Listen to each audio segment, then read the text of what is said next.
है, लेकिन शरीर अभी जितना काम कर रही है ना, शरीर का कोई भी अंग अभी जितना काम कर रहे हैं जीने पे।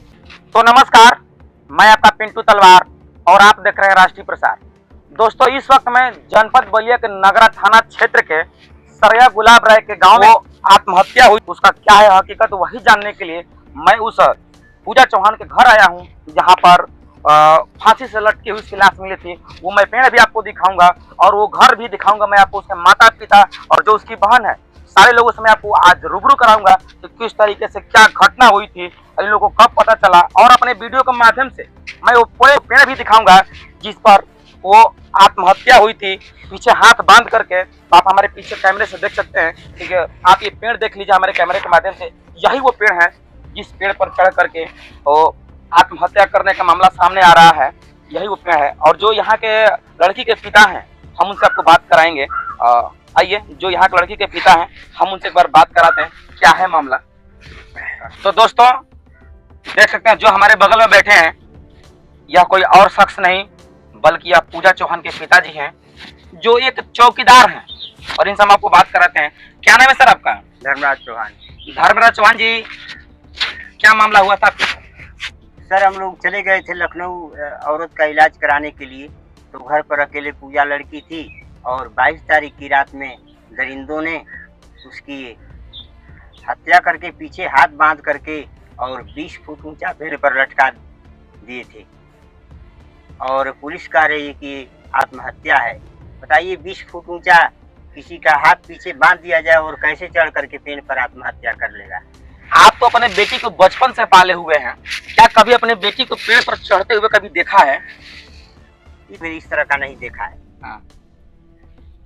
आप किस थाने में चौकीदार हैं? नगरा थाने में। और ये थाना क्षेत्र कौन सा है? थाना क्षेत्र नगरा है।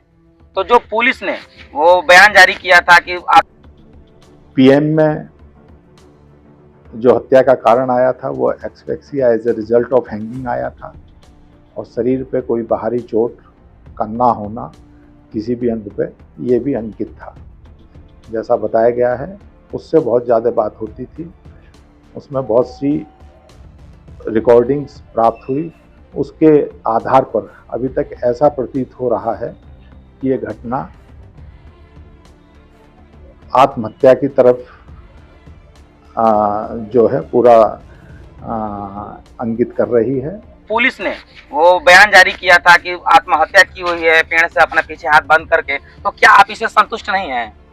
आत्महत्या पुलिस जो बयान दे रही है इससे हम एकदम संतुष्ट नहीं है कि आत्महत्या नहीं है, हत्या की गई है। कितने साल की आपकी लड़की थी? 21 साल की लड़की थी। 21 साल की लड़की थी जी। आपको ऐसा क्यों लग रहा है कि वो हत्या किया गया? ऐसा क्यों लग रहा है? पीछे हाथ बांध कर कोई लड़की पेड़ पर चढ़ ही नहीं सकती है 20 फुट ऊंचा। यह पहला तो यह देखने से महसूस हो रहा है। तो ये हत्या करने का वजह क्या हो सकता है? हत्या करने का वजह दरिंदे हो सकता है कि दुष्कर्म करने के लिए आए होंगे, जोर जबरदस्ती किए होंगे, नहीं सफल, या दुष्कर्म करके ही हो सकता है कि हत्या करके और तथ्य को छिपाने के लिए, सत्य को छिपाने के लिए पेड़ पर लटका दिए होंगे ऐसा करके।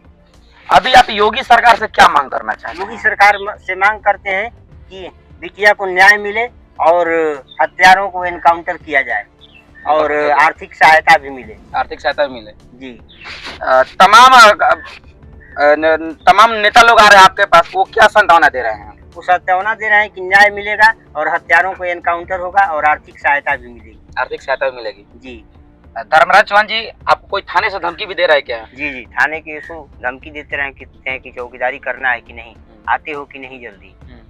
इस तरह गुमराह किया जा रहा है और चाहते हैं कि केस को इधर से उधर करके लीपापोती कर दिया जाए। तो केस को लीपापोती करने में उनका क्या फायदा है? अब उनको कोई फायदा मिलता होगा तभी ऐसा कह रहे हैं। चौकीदारों से कोई उनका रुझान अच्छा नहीं है, इससे तो ये लगता है। कब ये बात हुई थी आपसे? 2-4 दिन पहले बात हुई थी। कैसे? टेलीफोन के माध्यम से आप उनके वहाँ गए थे? टेलीफोन से बात किए थे और किसके टेलीफोन से किए थे हमको पता नहीं है। मैं नहीं जा रहा था, तबीयत खराब थी, बोल रहे थे कि जल्दी आते हो कि नहीं। तो हो सकता है कोई दूसरा फोन किया उनको बदनाम कर रहा हो, ये भी हो सकता है। अब ये तो उन्हीं का आवाज तो उन्हीं का लग रहा था। आवाज आप उनका पहचानते? उन्हीं का था? जी जी। आपसे बात हुई थी? जी। अभी हमारे साथ देख सकते हैं बगल में पूजा चौहान की बहन बैठी हुई है, जो सोशल मीडिया पर एक बयान जारी किया था। हम इनसे पूछेंगे कि क्या वो बयान था और इनको किन लोगों को क्यों ऐसा लग रहा है कि वो आत्महत्या नहीं है। क्या नाम है आपका? नेहा चौहान। नेहा चौहान जी, आपने एक सोशल मीडिया पे जो भी मीडिया कर्मी आए हुए थे, आपने उस पर बयान दिया था। क्या बयान दिया था आपने? बयान मैंने यही दिया था कि जो एसपी सर हैं वो बोल रहे हैं कि आत्महत्या है। आत्महत्या किस एंगल से लग रहा है, मैं उनसे ये पूछ रही हूँ। अगर उनको ये आत्महत्या लग रहा है तो पीछे हाथ बांध के कैसे कोई उतने 20 फीट की ऊंचाई पे चढ़ के और वहां से लटक सकता है? अगर ऐसा कोई कर सकता है तो मुझे लगता है कि वही है एक इस दुनिया में एक वही है इंसान है जो एसपी सर हैं, जो हाथ बांध के पीछे पेड़ पे चढ़ सकते हैं। पेड़ पे चढ़ सकते हैं। हाँ। पुलिस के न्याय से आप संतुष्ट नहीं है? नहीं है। ऐसा आपको क्यों लग रहा है? क्योंकि उन लोगों ने साफ साफ बोल दिया कि ये आत्महत्या है, जो कि किसी भी एंगल से आत्महत्या नहीं लगता है। और अगर वो आत्महत्या होता, अगर उस प्रकार से कोई आत्महत्या कर भी लेता है तो जो सूटकेस में गहने थे वो कहाँ गए? गहने भी चोरी हुए हैं। आप लोगों ने थाना पे तहरीर दिया इस चीज के मामले में? इसके लिए हमें पहले नहीं पता था क्योंकि घर में किसी को जाने नहीं दिया जा रहा था। तो बाद में मैं तो जबरदस्ती जाके सारा कुछ देखी तो मुझे पता चला कि गहने भी नहीं है, जो कि तहरीर हम लोग दे चुके थे। गहने भी नहीं है। हाँ। अभी आप सरकार से क्या मांग करना चाहती हैं? सरकार से मैं उच्च जांच की स्तरीय सिटिंग जज द्वारा, हाई कोर्ट द्वारा मैं जांच कराने की गुजारिश करती हूँ।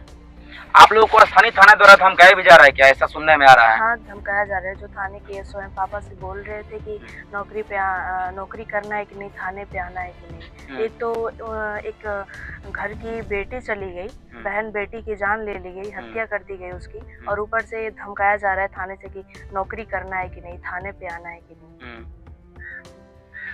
तो दोस्तों देख सकते हैं, ये पूजा चौहान की बहन है जिन्होंने जो भी मामला था सारा मामला बताया और एक नया खुलासा इन्होंने जारी किया कि थाने से, हालांकि इनके पापा जो है नगरा थाने में ही चौकीदार हैं और थाने से जो संबंधित अधिकारी हैं उनके द्वारा इनको धमकाया जा रहा है कि आप या नौकरी करना चाहते हैं कि नहीं करना चाहते हैं।